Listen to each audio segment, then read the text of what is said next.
전라도 최대 도시 광주, 그만큼 역사와 전통의 진한 맛을 느낄 수 있는 여행 코스를 만날 수 있는 곳인데요. 그 중에서도 개항기 이후 선교사들이 정착하면서 독특한 풍경과 역사가 고스란히 남아있는 근대 역사 마을을 찾아가 봅니다.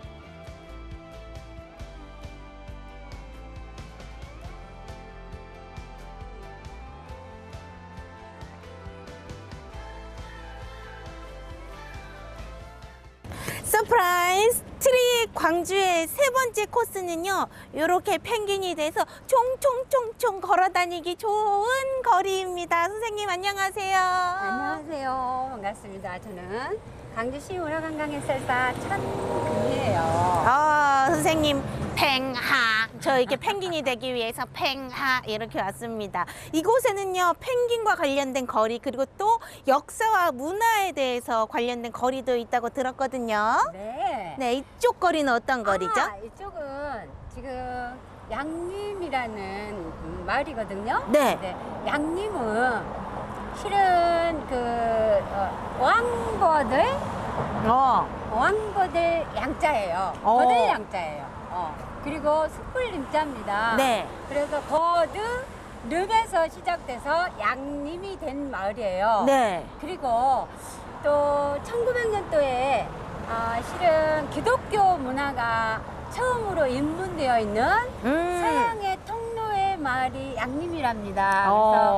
그래서 기독교의 100년의 역사를 안고 있고, 네. 강주의 정신인 3.1운동이 시작된 이 입구가 바로 양림이고요. 네. 이 마을을 실은 양림 역사 문화 마을이라고 부르거든요. 예. 버드나무가 유독 많아 동네 이름으로까지 남은 광주의 특별한 동네 탐방. 볕이 잘 뜨는 동네는 옛날부터 광주 읍성 인근에 자리하고 있어서 양반들이 많이 거주하던 곳이었다고 하는데요. 그래서인지 고택들이 간간히 눈에 띕니다. 그중 내부까지 살펴볼 수 있게 개방한 곳들도 있으니 동네 산책하듯 찬찬히 둘러보는 것도 즐거울 따름인데요.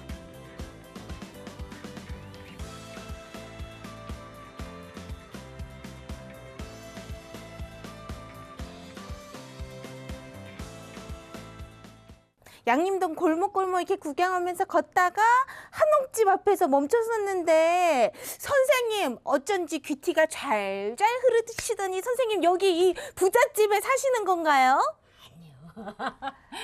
아니요. 이 집은 1899년도에 지어진 강주의 최고의 부자였던 정낙교 씨가 지은 집이거든요. 그런데 안채하고 이 지금 서슬대문하고 두 개의 건축을 지었어요. 소슬대문이요? 네, 그렇습니다. 그래서 네.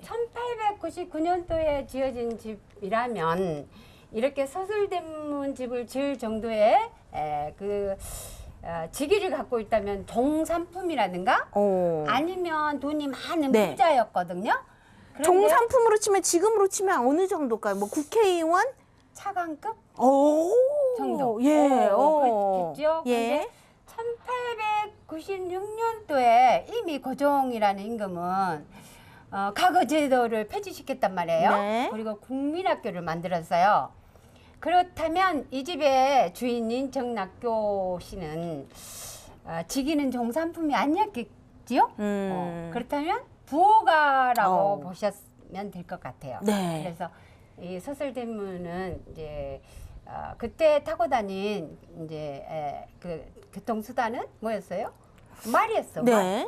그래서 네. 말이었어요. 그래서 이쪽 대문을 샥 열며, 큰 대문을 샥 열며, 이리 오너라. 말해서 내렸을까요? 아니면은 그냥 타고 슉 들어갔을까요? 우리 이렇게 차고지 요즘 아웃땡, 벤땡 막 이렇게 딱 하는 것처럼 열리면 딱 말이 딱 들어가는 거죠. 오, 그런 것처럼 멋있다. 선생님 말을 타고 여기 문간대서 문을 쫙 열어주시면 폼난다. 사랑지로 쭉 걸어가기 네. 위해서 대문은 바로 솟아오르는 대문을로 지었던 것이에요.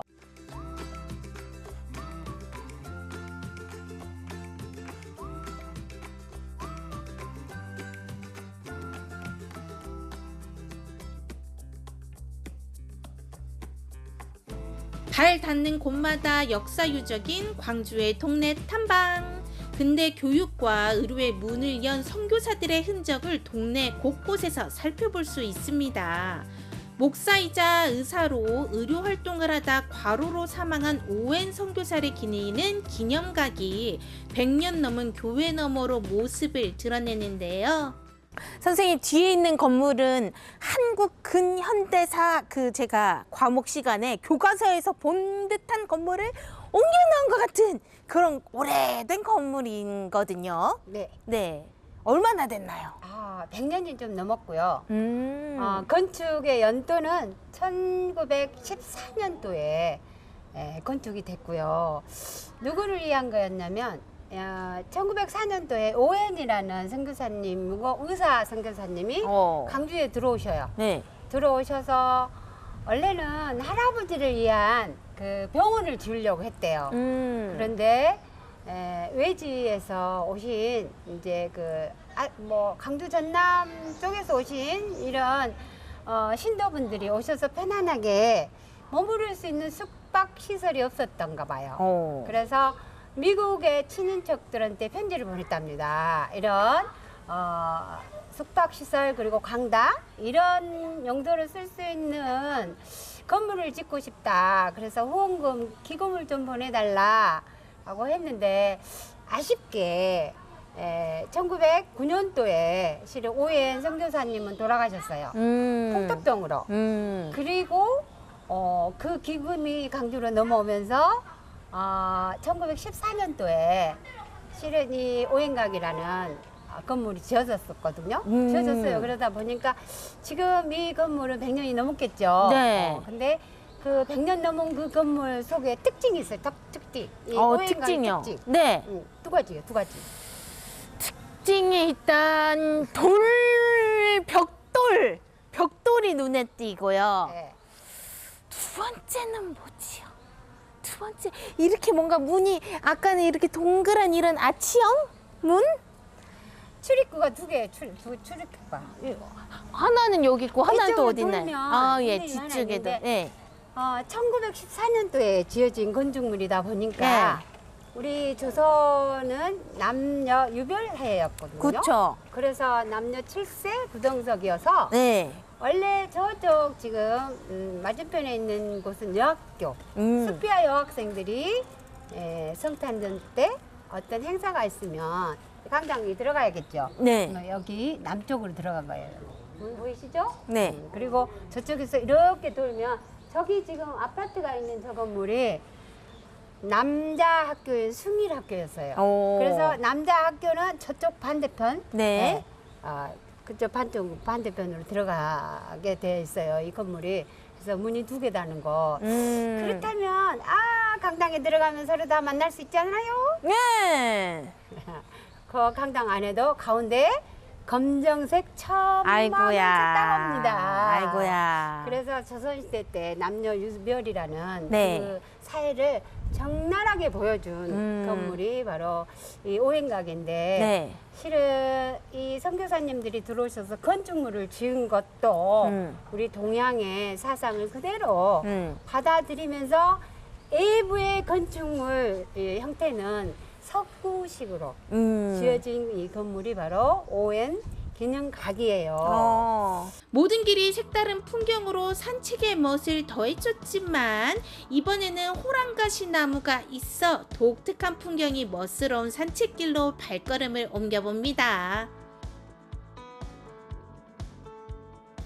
평생 어려운 이웃을 위해 헌신했던 민주화 운동의 어머니를 기념하는 기념관, 농촌 살리기를 전기한 농촌 지도자 어비슨을 기리는 기념관 등 돌아볼 곳이 정말 많은데요. 조국을 떠나 낯선 동양의 땅을 섬기거나 사람들을 위해 자신을 희생한 사람들의 이야기는 놓쳐선 안 될 이야기가 아닐까 싶습니다. 뒤에 있는 건물은 뭔가 엄청 크진 않지만 아담하면서도 나는 정말 신혼생활을 하면 저런 데에서 좀 해보고 싶다 하는 그런 생각이 들던 저의 꿈에 그린 그런 집 같은 그런 곳이거든요. 너무 예뻐요. 강주에 들어온 선교사님들은 네. 세 가지 사업을 했어요. 첫 번째 교회 사업을 하셨겠죠? 네. 선교사니까. 그리고 두 번째는 의료, 학교 사업. 학교. 학교. 응. 미션 학교. 예. 그리고 그 다음에 조금 시간이 넘어서 우리 조선에 들어와서 보니까 가장 많이 앓고 있는 병, 예. 결핵, 나병. 응. 그래서 너무 이 백성들 보기가 너무 안타까웠대요. 그래서 짓는 게 병원. 그쵸. 그래서 제중병원. 그러다 보니까 저 뒤에 보시면 제중병원이 있어요. 그 제중병원의 원장님이 사셨던 집이 바로 이 우일선 선교사 사택이고요. 네. 이 사택 자체는 1921년도쯤에 지었다 그래요. 기록은 없어요. 네, 불탔는데 이런 건물로 짓지 않았고 처음에 한국식 전통 기와집으로 지었대요. 근데 그게 목조로 지어진 집이잖아요. 그러니까 불나기가 쉽겠죠. 그런데 1921년도에 다시 이제 지었던 집이 바로 이 집이고, 기독교 병원의 2대 원장이었던 오일선 선교사님이 사셨던 이제 가정집이었다고 보시면 돼요. 그렇고요. 우리 강주 전남에서 서양식 주택으로서는 가장 오래된 의미가 있네요. 네, 주택입니다. 그리고 이거 이 주변이 굉장히 아름답죠. 네. 그러다 보니까 웨딩 촬영도 많이 오고, 그리고 또 주말 되면 남녀 뭐 이렇게 데이트도 하고 사진도 찍고. 피크닉도 하고. 네. 그렇습니다. 그리고 거기는 2층 건물로 보이지만 들어가서 보시면 지하 3층으로 된 건물이라고 그래요. 네, 그렇습니다. 그래서 지금은 오픈되지 않고 영성센터로 쓰인다고 해요. 그렇답니다. 그래서 이 건물 자체가 굉장히 아름답지요. 네. 광주의 동네 투어에는 두 가지 루트가 있었으니 지금까지 돌아본 근대 역사 탐방 코스가 그 하나요. 다른 하나는 다양한 공방들이 다채로운 체험을 선사하는 예술마을이랍니다. 여유롭게 근대 역사 속을 거닐어 보셨다면 이번에는 근사한 공예 체험 어떠신가요?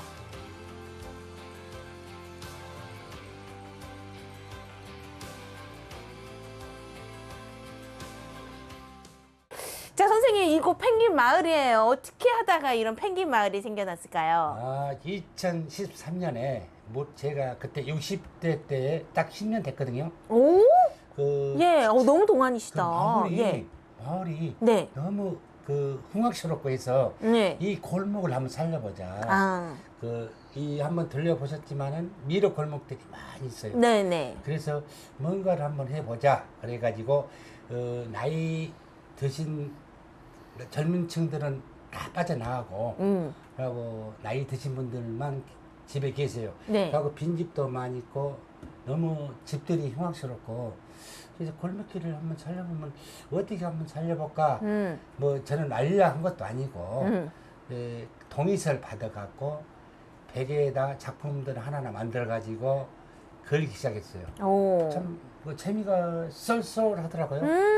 참 재밌어. 근데 네. 잘한다 하면 더 잘하잖아요. 그렇죠. 그래서 꿈에 본 게 너무 좋다고 그래. 우리 주민들이. 네. 그래서 이제 그 후로 주민들과 함께 이 마을을 한번 멋지게 그냥 꾸미다 본 게 지금까지 왔습니다. 그러면 수많은 동물들 중에서도 굳이 왜 광주에 펭귄이 안 사는 걸로 아는데요? 그것은 자 우리 지금 그분이 김종재란 분이 지금 74세가 됐어요. 네, 어르신. 어르신인데 40년 전에 교통사고를 났어요. 그래서 이 주막이 들러봤지만 주막 있죠 앞에. 예. 저 집에서 나오더라고요. 멀리서 보기엔 서 있는 모습이나 걷는 모습이 펭귄을 흡사하게 닮았어. 네. 그 이제 교통사고 나가지고 우적을 깨기 때문에 아. 걷는 모습이 그냥 우리 제 주민들하고 펭귄말로 한번 해봅시다. 그냥 예쁜 작품들이 많은 도자기 작품들, 멋스러운 자기 제품들 구경하는 재미도 쏠쏠하지만요. 이곳에서는 꼭 체험을 해봐야 합니다. 그 이유는 보시면 아실 거예요. 혹 당기실걸요? 네, 체험을 하러 왔습니다. 근데 저도 수많은 체험을 많이 해본 사람이지만 이런 체험은 처음 봐요. 네네, 맞아요. 많이 네, 없어요. 어떤 체험이죠? 네, 이것은 흙을 빚어서 만든 도장이에요. 도자기로 도장을 만든다. 그쵸, 예. 보통 나무 도장을 제가 돌도장이나 해봤는데. 나무도장은 하는데 지금 이것은 초벌을 한 상태예요. 네. 여기다가 이제 이름을 이제 파시면 저희가 다음에 짠하고 여기 원하는 색깔로 만들어서 보내드릴 거예요. 이뻐. 오늘은 일단 못 이뻐. 가져가시고 예. 조금 아쉽지만 네. 그러면 체험을 할 때는 어렵진 않아요. 얘가 이제 초벌을 좀 약하게 한 상태라 잘 파지니까 걱정 안 네. 하셔도 되고 지금 제가 이름을 써놨거든요. 아우, 사장님 너무 친절하십니다. 네, 이름도 다음에 오실 때는 직접 네. 한번 해보시겠어요. 네, 이름대로 이름 따라서 파주면 네네네네. 되는 거죠? 살살살 파주면 돼요. 선생님 이런 거는 과감하게 해야 돼요. 잘하시네요. 벌벌벌 운전도 그렇고 운전 배울 때도 그렇고 벌벌벌 네네네. 떨고 하면 아무것도 안 되고 확확 해야 돼. 확확. 그렇죠? 그렇지만 얘가 깨질 수가 있으니까 예. 살살살 네. 하면서도 과감하게. 살살하면서도 과감하게 과감하게. 되게 어려운 네. 말이네요, 선생님. 작은 획이 적은 부분은 살살 네. 해주시고요. 네. 네. 뭔가 되게 정교한 작업이에요. 예, 다행히 네. 획순이 많이 없어서 이제 좀 복잡한 데 있잖아요. 학자라든지 네. 뭐 환자 이럴 경우는 도장이 조금 더 커지기도 해요. 사람은 이름 석자 남긴다는데 직접 만든 특별한 도장으로 남기면 더 멋스럽겠죠. 선생님 잠깐 코끼림 한번 드리겠습니다. 무등산에 전기 한번 담고 코끼리 한번 닮아서 제 코끼림도 담고 자, 이 도장으로요. 저 그 스타돼 너튜브 스타돼 가지고 광고 계약도 많이 들어오고 프로그램도 쫙 물밀듯이 딱 들어오고 해서 좋은 기운이 들어서 출연 계약서를 탕탕 찍는 그날에 한번 기대해 보도록 하겠습니다. 그 기운을 양김동까지 좀 부탁드릴게요. 기운 팍팍! 펭귄마을 팍팍!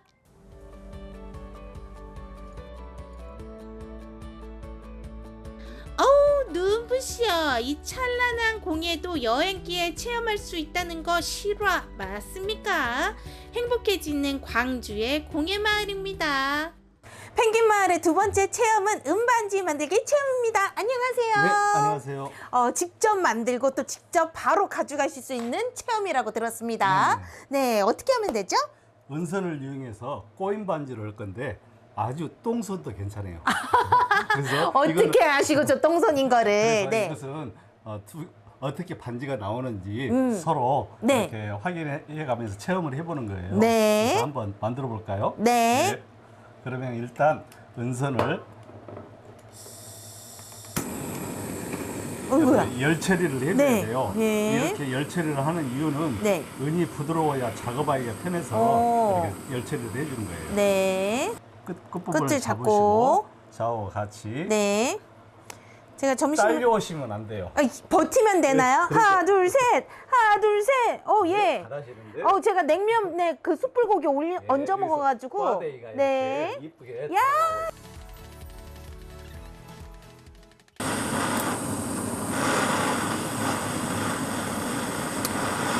괜찮게 만들어지고 있는 것 같나요, 눈이? 나무와 비탑을 관세 모성 뭐 이런 느낌으로.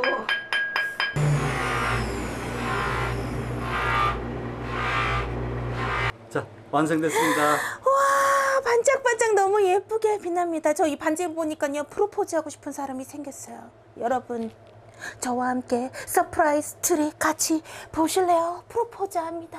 펭귄마을 와보세요.